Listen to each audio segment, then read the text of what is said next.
Yeah, I think he's disabled. It almost makes me wonder if the marijuana actually might have disabled him. Oh, wow. Okay, I gotta blur this out, but he's actively smoking what we just dealt him in, and he's on his way.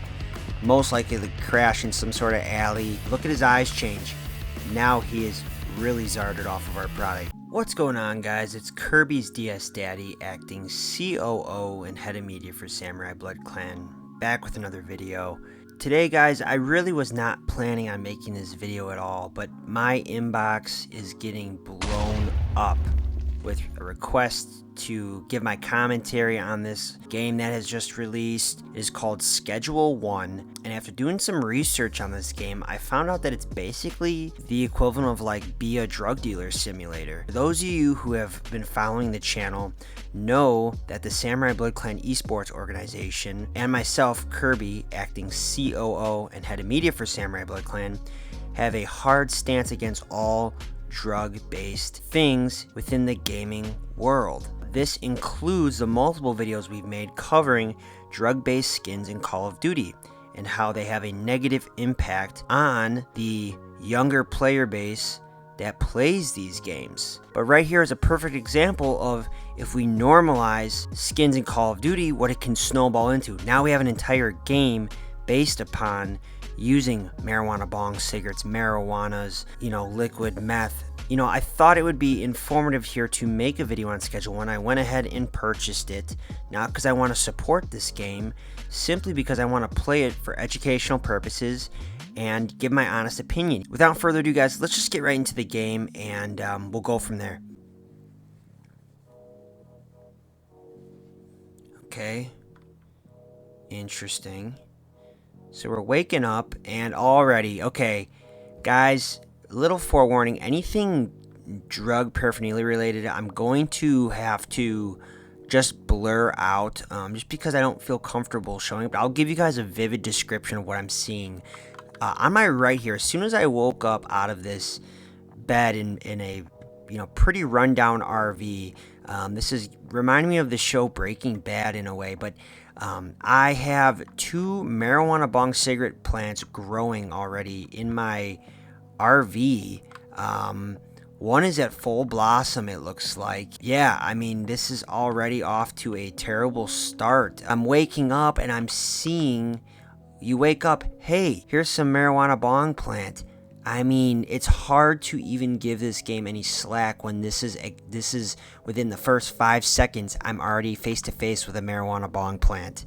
Okay, so what I'm doing now is I'm essentially trimming off the marijuana bong flower. This is what the junkies smoke.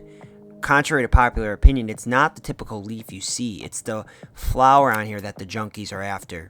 This is what they light up and inhale into their lungs. So I'm snipping that off right now, most likely to sell and distribute to the junkies on the street. So basically, we're going to be taking the marijuana bong flower, placing it in here, and essentially packaging it up in small plastic baggies for distribution. Most junkies prefer to buy their marijuana bong plant in some sort of sealed container to hide the odor for transportation. The popular one of choice is usually some sort of baggy-like material, small Ziploc baggies, saran wrap twisted in weird knots and stuff, and they'll hide it in pockets and crevices that they have to elude law enforcement. So we're just going to seal all these into baggies. And this is what I was saying. This is essentially teaching people how to become a drug dealer. Now, I will say this has got a nice ASMR to it. It's very calming and relaxing. Granted, I'm doing something very illegal. It does kind of have a calming effect. We have our smartphone, and this is a popular tool of use by drug dealers. A lot of them will have what are known as burner phones. What drug dealers do with their burner phones is it's essentially a throwaway phone. They do all of their illegal activity on the burner phone. We will be dealing with our business for our quote-unquote customers, aka junkies, through this burner phone. So let's read some of these messages. So as you can see, these are not your typical 9-to-5 workers. These are guys who are roaming the streets, looking for their next high, looting garbage cans, scrapping aluminum cans, getting their hands on any sort of money they can to get their next high. And the game depicts that very well. These are what are known as junkies. Andy, hello, I'm after 2 times OG Kush. I can pay $60 for it. We just so happen to have 8 times OG Kush. So we have what Andy's looking for. The question is that who we want to do business with? We also have Doug. He's looking for 2 times OG Kush. He'll pay 90. Joe, hey, I need 2 times OG Kush. I'll pay 120. So standard business will tell me I'm going to go with Joe right away. Why? Joe is willing to pay top dollar. And this is very common. Drug dealers will look, it's much like Rick Harrison and the hit TV show Pawn Stars. They are looking for top dollar. We are looking to deal in top dollar. So I'm going to make a deal here with Joe. He seems to be a junkie out for the biggest high. We can make a quick buck off of this. So he's going to meet me behind the pawn shop between 6 a.m. and 12 p.m. Funny enough, I bring up Rick Harrison because the deal will be done by a pawn shop. We'll be doing a little bit of wheeling and dealing ourselves. LOL. Sort of like a Rick Harrison LOL. So, and this, guys, I can't script this. The Rick Harrison, Pawn Stars to Rick Harrison joke was completely off the cuff. I did not plan this, guys. So, Jethro, do me a favor. Make sure when we edit this, you clip this, because this is going to be a good clip for our Instagram Reels and just our shorts in general. Jethro, guys, for you, those who don't know Jethro, he is our head media intern for Samurai Blood Clan. So let's go to the pawn shop, guys, and let's go make this deal. Oh, so he looks to be disabled. Yeah, I think he's disabled. Oh man, we're gonna have to figure out his story later, guys. It almost makes me wonder if the marijuana actually might have disabled him. It's just a theory, but it's something to really keep in mind. But let's go make this drug deal to Joe. Let's go deal him some marijuana bong, packaged marijuana bong, kush, and then we'll get back to Uncle Nelson and figure out what happened with his legs. I'm carrying these weed trimmers with me just as sort of a self-defense. One thing you guys will know, and I'll kind of tell you this as we're walking there, when dealing in drugs, most drug dealers will carry some sort of weapon, whether it be a firearm, a blade, something for self-defense. You are dealing in dangerous people. People who are junkies are looking for their next high. They're not really concerned for their own well-being, let alone your well-being. You know, if you have something they desperately need, like a high off of a drug or a marijuana bong drug, you better believe they can and will resort to violent tactics to acquire that. So we're coming up on the town here. Looks to be sort of more of a local town. This is a lot of times you'll find drug deals happen just as much in local towns as they do big cities. So the pawn shop. So we're at the pawn shop here. We're looking for a fellow named Joe. And as you guys can see, typical demeanor and look of a junkie. You can just see by his eyes. He's all zarded out. You can see he's completely zarded off of something. He's actively high, and he's looking for his next high.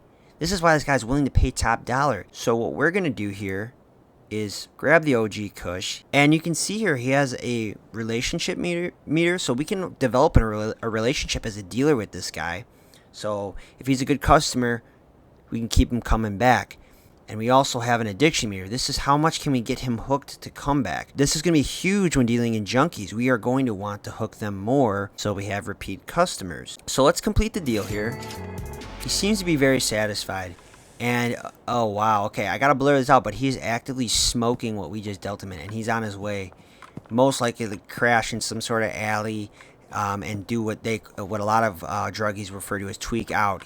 He's on his way, most likely, to handle that business in an alleyway. I did want to make this little side note. I'm seeing graffiti. Now, you guys might think this is just harmless. Graffiti and drug dealing intermix very, very closely. Graffiti is sort of like the hieroglyphics of the drug community. And what do I mean by that? Well, think of ancient Egypt, right? Egyptians. Hieroglyphics were their way of expressing themselves, right? And they left that, even till today, they left it for us to kind of decipher what their culture was all about. Picture graffiti the same way for the junkies. They use this as a way of expressing themselves and communicating with the outside world and within the druggie community. There are symbols, there are things that only other junkies will understand. So as we're progressing through this game, I want you guys to keep an eye out for more and more of, we'll call them junkie hieroglyphics. We'll do our best to break down what they mean. This one says legalize ranch. Now, you guys might think, oh, that's funny, ranch, like the dressing. Most likely what they're referring to here is ranch is not the salad condiment we all know and love. Ranch could be a code word. It could be a code word for black tar heroin. So we just don't know. This is one of those scenarios where this is an inner circle sort of graffiti. We don't know really what it means, but from junkie to junkie, they know exactly what this is supposed to mean. Okay, guys, so we got our first deal done with Joe. He seemed like a all-around decent guy. Now we have to go deal with Doug. He is by the blue house. For the most part, from what I know about drug dealers, is they prefer to do their deals in neutral areas. A house presents a lot of threats. Is this his home? Does he have weapons? We don't know. That's why we go to a neutral area normally. So I'm going to approach this one with caution. This is Doug. $90 for 2 times OG Kush. So we're going to play this one safe as well. You know what? I'm feeling a little dangerous. Let's try to stiff him. Let's see what happens. Look at that, guys. Now he's... Okay, so he's actively using what we've given him. And look at his eyes change. Now he is really zarded off of our product. We want him reliant. Now, we also have a lead. This is huge in sales. Thank you, he says. You should go talk to Chelsea. I think they'll like your stuff. We have one junkie referring us now to another junkie. Junkies often work in pods, similar to whales. They will communicate sort of in their own way, and if they know you have a good product, you better believe every junkie in town is going to hear about you. This is great. We have a lead. Let's explore it. I'm almost wondering if Chelsea lives in one of these homes, just for the sake of, he seems like he knows her personally. Perhaps she's like a next door neighbor. Let's see. This would also be a good opportunity for us to practice our door-to-door sales techniques. A couple tips and tricks when it comes to door-to-door sales. What's this loser got to say? Go away. It's going to be a little bit different of an approach than our typical meet in the alley, give the junkie what they want, and be on your way. This has to be a little bit more personable, a little more friendly. So with that, we're going to put away our weapon, and we're going to just politely, in a scenario like this, knock on the door. Right? Now, in a scenario where they actually answer the door, you're going to introduce yourself, that you are passing through the neighborhood and was wondering if they are in the market for your product. In this case, it's marijuana bong weed. Weed to smoke in a marijuana bong cigarette, to smoke box out vehicles, rooms, whatever your smoke box needs are, your job's to tell them that you can meet them. So you ask them, is anyone, yourself or anyone in this household, a user? They say yes or no. Depending on that, you take 2 routes. If they say no, you go, would anyone be interested in being a user? Then comes offering samples, showing them your product. Now, if they are users, you say, well, do you guys have a supplier?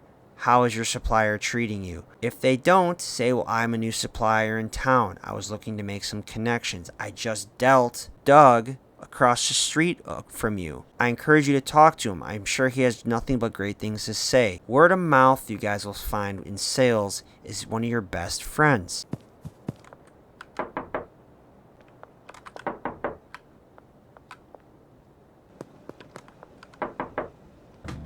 So, yeah, guys, after a lot of searching and knocking on a lot of doors, this Chelsea individual has not really turned up. And I'm not surprised. One thing about junkies and tweakers is they make up a lot of scenarios that simply aren't true. They see a lot of things that don't exist. They have friends with real names that aren't even real. So it doesn't surprise me that we were given a false lead. It was worth exploring, but I'm definitely not surprised that we hit a dead end with the lead that junkie gave us. I think we've made a lot of progress today. With that, it looks like our next mission is to go back and talk to Uncle Nelson. For those of you who do not know who Uncle Nelson is, he is the mysterious disabled individual we encountered at the very start of this video. The man in the wheelchair who seems to not have use of his legs. So I think we're going to be about to learn a little bit more about the character of Uncle Nelson.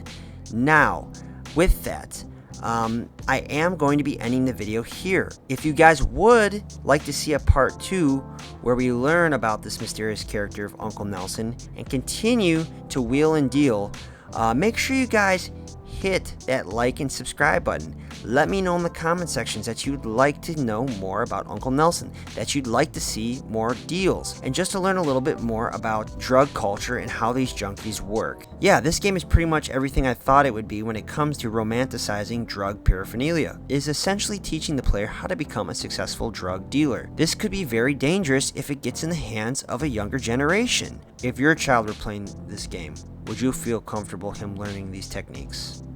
Guys, let me know in the comment section what you think about that. But with that, guys, that's where I'm going to end today on this video. Let me know if you'd like to see that part 2. And with that, guys, this is Kirby's DS Daddy, acting COO and head of media for Samurai Blood Clan, signing out. Thanks, guys.